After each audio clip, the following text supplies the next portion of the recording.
तो हेलो मेरे प्यारे साथी, कैसे हो आप लोग। उम्मीद करता हूं कि आप लोग स्वस्थ होंगे, मस्त होंगे और अपने आने वाले बोर्ड परीक्षा की तैयारी बेहतर तरीके से कर रहे होंगे। तो दोस्तों, आज इस वीडियो के माध्यम से क्लास 10th विज्ञान की 50 VVI ऑब्जेक्टिव प्रश्न लेकर के आया हूं, जो आपके होने वाली 2026 बोर्ड परीक्षा के लिए बहुत ही ज़्यादा इंपॉर्टेंट है। तो दोस्तों, मैं उम्मीद करता हूं कि इस वीडियो के माध्यम से हम जितने भी विज्ञान के ऑब्जेक्टिव प्रश्न को बताऊंगा, उन्हें आप शुरू से देखिएगा और बनाने का प्रयास कीजिएगा।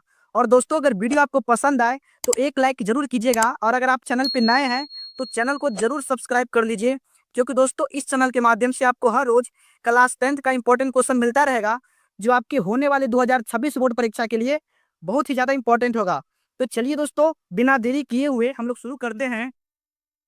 तो चलिए दोस्तों, आज का पहला क्वेश्चन है, मानव आहार नाल का सबसे लंबा भाग है। बताइए कि मानव आहार नाल का सबसे लंबा भाग क्या है।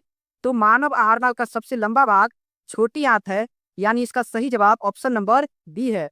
आप लोग याद रखिएगा कि मानव आहार नाल का सबसे लंबा भाग छोटी आंत है। चलिए अगला सवाल है, क्वेश्चन नंबर 2, कि आयोडीन की कमी से कौन सा रोग होता है। बताइए कि आयोडीन की कमी से कौन सा रोग होता है। तो आयोडीन की कमी से घेरा रोग होता है, यानी इसका सही जवाब ऑप्शन नंबर ए है। और दोस्तों, किसी भी क्वेश्चन का आंसर अगर आप लोग को पहले से पता होगा तो आप लोग हमसे पहले कमेंट बॉक्स में बताते चलिएगा। चलिए अगला सवाल है, क्वेश्चन नंबर 3, कि प्रकाश संश्लेषण क्रिया में ऑक्सीजन बाहर निकलता है। बताइए कि प्रकाश संश्लेषण क्रिया में ऑक्सीजन कहाँ से बाहर निकलता है। तो ऑक्सीजन जो है वह जल से बाहर निकलता है, यानी इसका सही जवाब ऑप्शन नंबर ए है। चलिए अगला सवाल है, क्वेश्चन नंबर 4, कि ग्वाइटर अथवा घेघा पनपता है। बताइए कि ग्वाइटर अथवा घेघा किसकी कमी से पनपता है। चीनी की कमी से, या आयोडीन की कमी से, या रक्त की कमी से, या मोटापा से। तो ग्वाइटर अथवा घेघा जो पनपता है वह आयोडीन की कमी से, यानी इसका सही जवाब ऑप्शन नंबर बी है। चलिए अगला सवाल है, क्वेश्चन नंबर 5, कि कुत्पाद किसमें पाया जाता है। बताइए दोस्तों कि कुत्पाद किसमें पाया जाता है। तो कुत्पाद अमीबा में पाया जाता है, यानी इसका सही जवाब ऑप्शन नंबर सी है। चलिए अगला सवाल है, क्वेश्चन नंबर 6, कि स्लाइड को सर्वप्रथम कंपाउंड माइक्रोस्कोप से देखा जाता है। बताइए कि स्लाइड को सर्वप्रथम कंपाउंड माइक्रोस्कोप से देखा जाता है। तो 10x पर आप लोग याद रखिएगा कि स्लाइड को सर्वप्रथम कंपाउंड माइक्रोस्कोप से 10x पर देखा जाता है।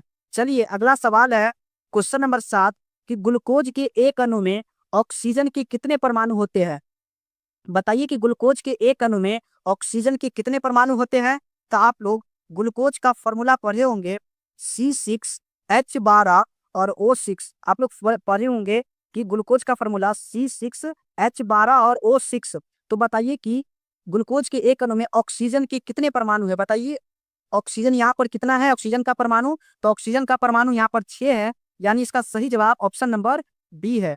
आप लोग याद रखिएगा, ग्लूकोज का फॉर्मूला C6H12O6 होता है, और ग्लूकोज के एक अणु में ऑक्सीजन के 6 परमाणु होते हैं। चलिए अगला सवाल है, क्वेश्चन नंबर 8, कि दांतों को साफ करने के लिए दंतमंजन प्राय होता है। बताइए, काफी इंपॉर्टेंट है। बताइए दोस्तों कि दांतों को साफ करने के लिए दंतमंजन प्राय होता है तो क्षारीय होता है। आप लोग याद रखिएगा कि दंतमंजन कैसा होता है, तो क्षारीय होता है। इसका सही जवाब ऑप्शन ए है। चलिए अगला सवाल है, क्वेश्चन नंबर 9, कि सभी हरे पौधे होते हैं। बताइए कि सभी हरे पौधे क्या होते हैं।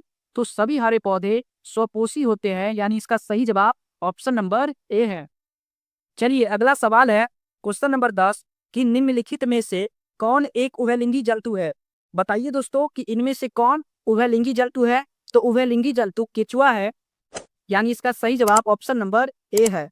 और दोस्तों आप लोग याद रखिएगा कि केचुआ को किसानों का मित्र कहा जाता है, किसानों का परम सहायक, यानी किसानों का मित्र कौन है। तो किसानों का मित्र केचुआ है, जो एक उभयलिंगी जंतु है। आप लोग याद रख लीजिएगा, बोर्ड एग्जाम के लिए काफी इंपॉर्टेंट प्रश्न है। चलिए अगला सवाल है, क्वेश्चन नंबर 11, कि किसकी उपस्थिति के कारण पौधे का रंग हरा होता है।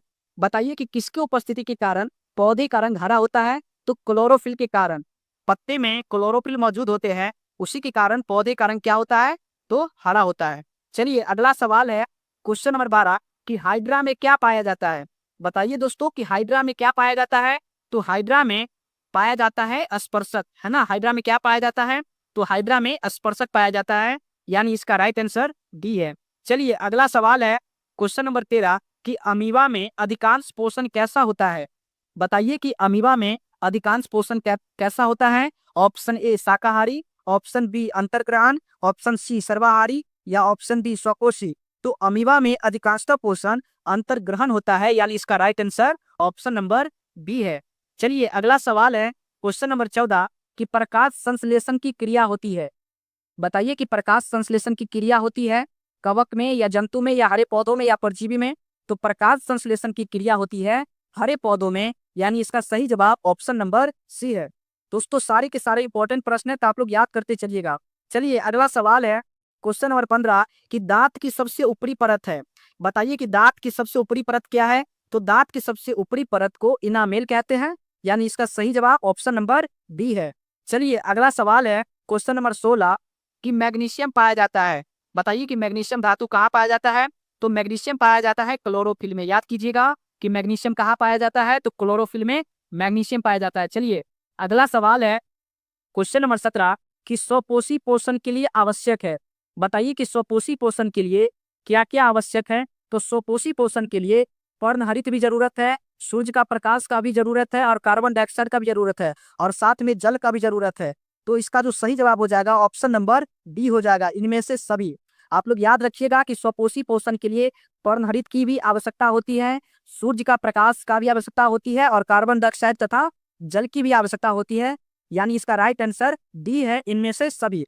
चलिए अगला सवाल है क्वेश्चन नंबर 18 कि न्यूक्लियस शब्द किनके द्वारा दी गई है। बताइए कि न्यूक्लियस शब्द किनके द्वारा दी गई है। तो रॉबर्ट ब्राउन के द्वारा दी गई है। याद रखिएगा कि न्यूक्लियस शब्द किनके द्वारा दी गई है, तो रॉबर्ट ब्राउन के द्वारा। चलिए अगला सवाल है क्वेश्चन नंबर 19 कि पौधों में भोजन किस रूप में जमा होता है। बताइए कि पौधों में भोजन किस रूप में जमा होता है। तो स्टार्च रूप में जमा होता है, यानी इसका सही जवाब ऑप्शन नंबर डी है।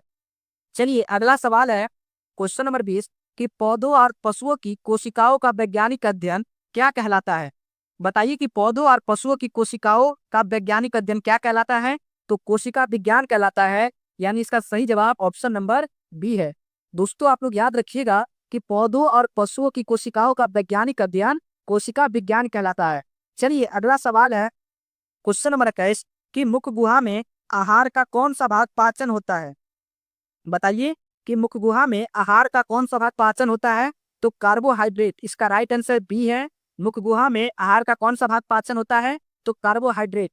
चलिए अगला सवाल है क्वेश्चन नंबर 22 कि निम्न में स्वपोषी कौन है। बताइए कि इनमें से स्वपोषी कौन है।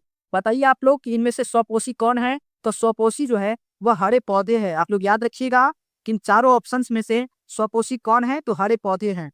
चलिए अगला सवाल है क्वेश्चन नंबर 23 कि जीवन की एक महत्वपूर्ण विशेषता है।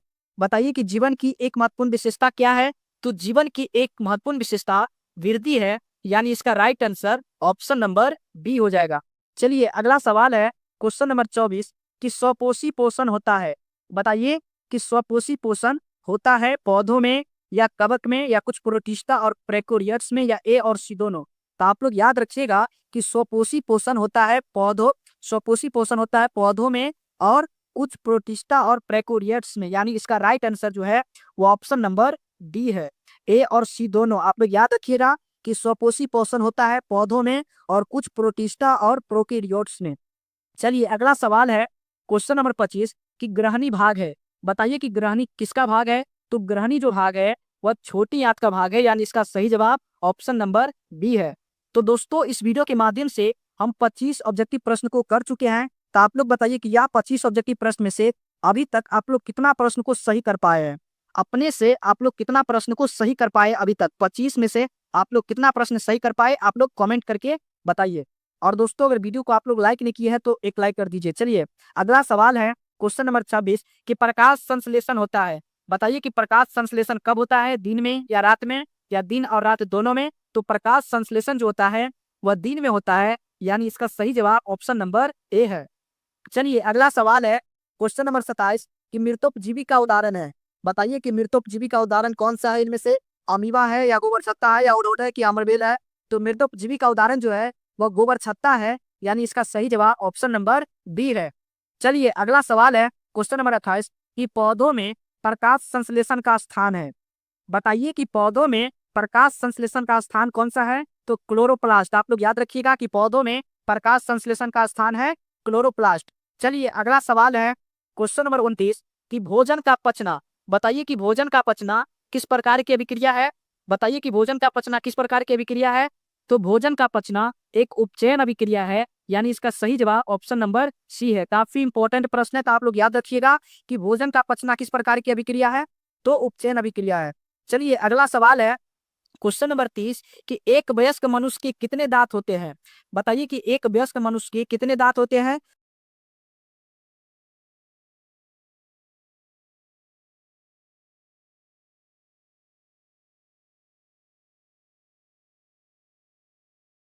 सवाल है क्वेश्चन नंबर 31 कि क्लोरोफिल वर्णक का रंग है।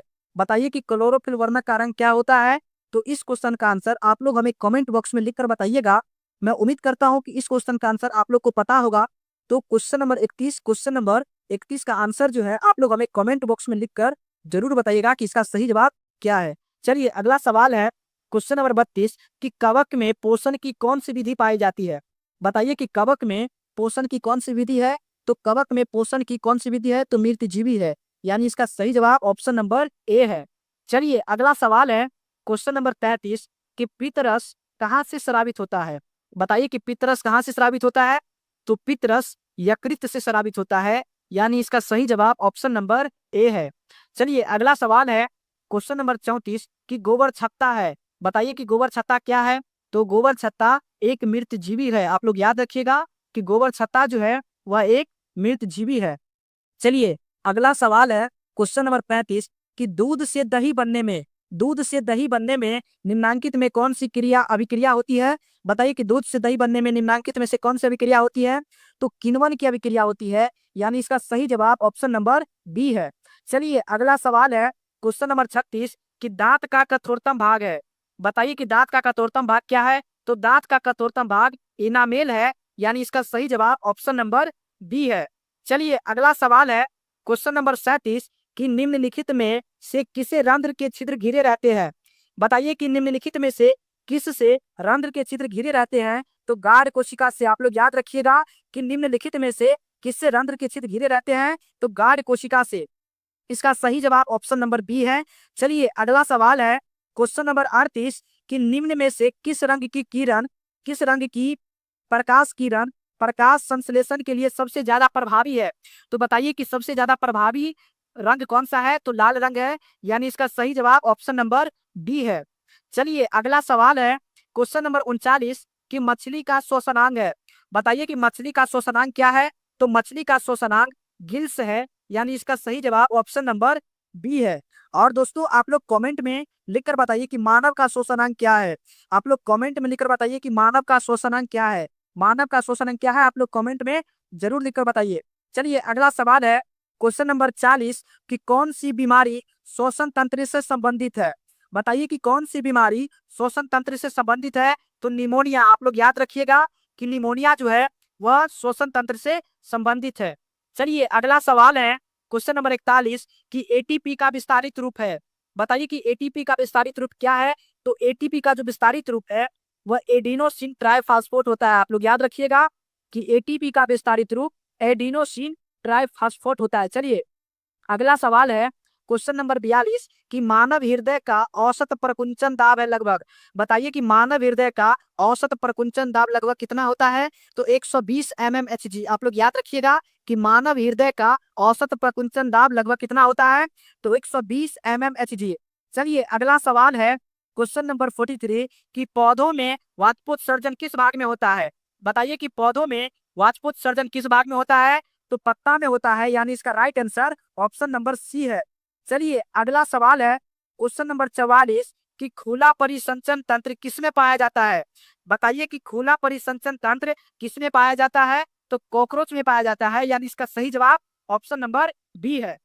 चलिए अगला सवाल है क्वेश्चन नंबर 45 कि रक्त का थक्का बनाने में सहायक होता है। बताइए कि रक्त का थक्का बनाने में सहायक होता है। तो रक्त बिंबा। आप लोग याद रखिएगा कि रक्त का थक्का बनाने में सहायक होता है रक्त बिंबा। इसका सही जवाब ऑप्शन सी है। चलिए अगला सवाल है क्वेश्चन नंबर 46 कि हीमोग्लोबिन की कमी से कौन सा रोग होता है। बताइए कि हीमोग्लोबिन की कमी से कौन सा रोग होता है। तो हीमोग्लोबिन की कमी से कौन सा रोग होता है।